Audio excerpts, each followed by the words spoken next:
दोस्तों दुनिया में हर इंसान पैसे के पीछे भाग रहा है। सब अपनी अपनी तरीके से पैसे कमाने की कोशिश में लगे हुए हैं। पैसे की सबसे बड़ी समस्या यही है दोस्तों कि इसे कमाना पड़ता है। इसे आप छाप नहीं सकते।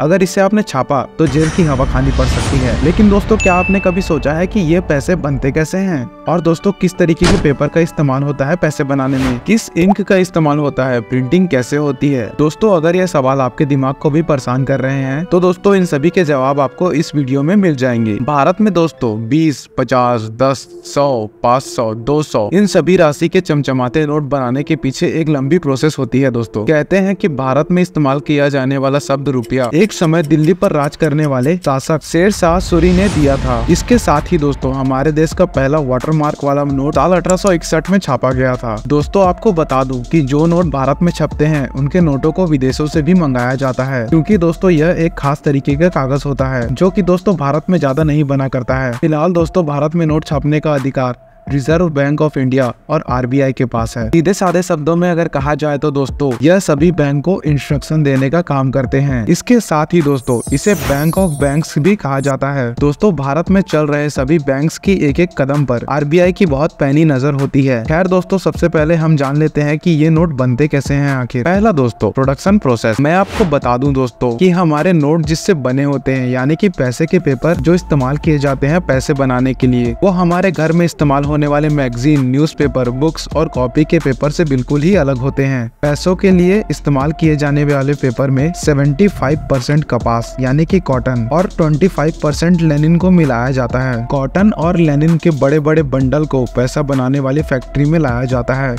जहां दोस्तों एक बड़ी मशीन के जरिए इन्हें आपस में बहुत अच्छी तरीके से मिक्स किया जाता है। अब दोस्तों कुछ समय बाद पानी अलग करके सूखे हुए मिक्सचर को एक दूसरे मशीन में डाला जाता है, जो दोस्तों इस सूखे हुए मिक्सचर को बड़े बड़े थिन शीट में बदल देती है। और लीजिए दोस्तों नोट छापने वाला पेपर अब तैयार हो चुका है। दूसरा दोस्तों द डिजाइन स्टेज। इस पेपर को भारतीय नोट का रूप देने के लिए इस पर प्रिंटिंग करनी होती है, जो कि दोस्तों बहुत ही ज्यादा सोच समझकर की जाती है। आर्ट वर्क, ग्राफिक डिजाइन और दोस्तों सभी सिक्योरिटी फीचर्स को मिलाकर एक परफेक्ट नोट दोस्तों इसी स्टेज पर तैयार किया जाता है। हर भारतीय नोट के ऊपर एक चमकीली पट्टी देखी जा सकती है, जिसके बिना दोस्तों कोई भी नोट को चला पाना बहुत ही बड़ा मुश्किल काम है। और दोस्तों इसी पट्टी से लोग पता करते हैं कि नोट असली है या फिर नकली। मिक्सचर का पेपर बनने के बाद उस पर सबसे पहले यही पट्टी लगाई जाती है, चमकीली वाली। और उसके बाद दोस्तों इन सभी पेपर्स के बंडल को एक मशीन में डाल दिया जाता है, जिनमें दोस्तों इन सभी में एक सही शेप और साइज के अनुसार इन पर पट्टी चढ़ाई जाती है, जिनके बाद दोस्तों इन सभी नोटों पर गांधी जी की फोटो का वाटरमार्क डाला जाता है। नोट को एक परफेक्ट और एक्यूरेट डिजाइन देने के लिए मशीन्स में इनके मेजरमेंट और विजिबिलिटी को एक समान ही रखा जाता है। इसके साथ ही दोस्तों सभी नोटों पर आपने कभी न कभी अलग अलग कुछ नंबर को लिखे हुए भी देखे होंगे। दरअसल दोस्तों वह नोट के सीरियल नंबर हुआ करते हैं, जिसे दोस्तों छापते वक्त बड़ी ही ध्यान से एक ही सीरीज में डाला जाता है। प्रिंटिंग के समय हर चीज को चेक करने का जिम्मा क्वालिटी इंस्पेक्टर का होता है, जो कि दोस्तों कंप्यूटर्स के जरिए इनको अच्छी तरीके से चेक किया करते हैं। तीसरा दोस्तों करेंसी कलरिंग स्टेज। दोस्तों यह काफी मुश्किल स्टेज भी कही जा सकती है, क्योंकि दोस्तों इस स्टेप पर नोट के रंगों पर ध्यान देना बहुत जरूरी होता है। जिस कलर की जरूरत होती है उसको एक बड़ी सी मशीन में सही क्वांटिटी के अनुसार मिला दिया जाता है। दोस्तों क्वांटिटी पर ही नोट का कलर निर्भर करता है, और दोस्तों इसीलिए कलर्स का सही क्वांटिटी में होना बेहद ही ज्यादा जरूरी है। अगर दोस्तों कलर का क्वांटिटी थोड़ा भी ऊपर नीचे होता है तो आपका पेपर खराब हो सकता है। कलर करने के बाद डाले हुए रंग में रंगा हुआ नया नोट मशीन से निकलकर एक साथ बाहर आता है, जो कि दोस्तों देखने में काफी हद तक तैयार लगता है।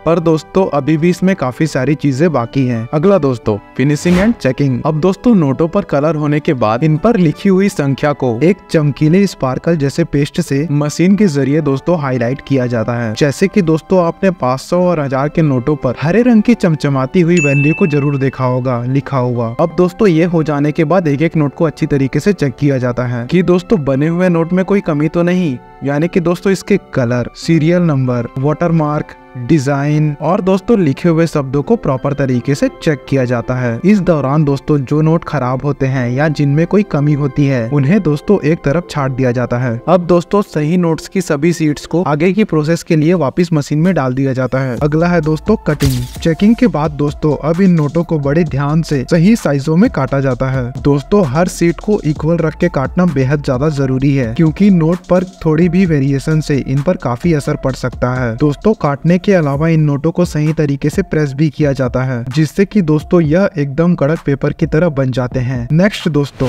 पैकेजिंग। दोस्तों सभी नोटों के कटिंग के बाद इन्हें अच्छे से ट्रांसपेरेंट पन्नी में बंद कर दिया जाता है, ताकि दोस्तों ट्रांसपोर्टेशन के दौरान ये सभी के सभी सेफ रहें। दोस्तों अब एक एक करके क्वांटिटी के अनुसार इन्हें अलग अलग गद्दे के डिब्बों में रखकर बैंक्स में पूरी सेफ्टी के साथ पहुंचा दिया जाता है, जहां से दोस्तों वह हमारे हाथों में आ जाते हैं। मैं आपको बता दूं दोस्तों कि देश में 4 बैंक नोट प्रेस, 4 टकसाल और 1 पेपर मिल है। नोट प्रेस मध्य प्रदेश के देवास, नासिक, सलबोनी और मैसूर में अवेलेबल है, जिसमें कि दोस्तों 2000 के नोट मैसूर में छपा करते हैं। आपको बता दे दोस्तों कि सिर्फ देवास के नोट प्रेस में ही एक साल में दोस्तों लगभग 265 करोड़ तक के नोट छपते हैं। साथ ही दोस्तों देवास में तैयार किए गए इंक का ही इस्तेमाल नोट बनाने के लिए किया जाता है। इनमें दोस्तों 20, 50, 500, 100 और 2000 के नोट शामिल हैं। दोस्तों मध्य प्रदेश के ही होशंगाबाद में सिक्योरिटी पेपर मिल अवेलेबल है। साथ ही दोस्तों कुछ प्रोडक्शन महाराष्ट्र के करेंसी नोट प्रेस CNP में भी की जाती है। नोट छपाई से लेकर पेपर होशंगाबाद, CNP और विदेश से आया करते हैं, जबकि दोस्तों टकसाल मुंबई, हैदराबाद, कोलकाता और नोएडा में अवेलेबल है। तो दोस्तों आप देख सकते हैं कि इन नोटों को बनाने में कितनी ज्यादा मेहनत लगती है और कितना ज्यादा वक्त लगता है, और दोस्तों इतनी लंबी प्रोसेस के बाद ये नोट हमारे हाथों में आते हैं। तो दोस्तों आज के लिए बस इतना ही। धन्यवाद।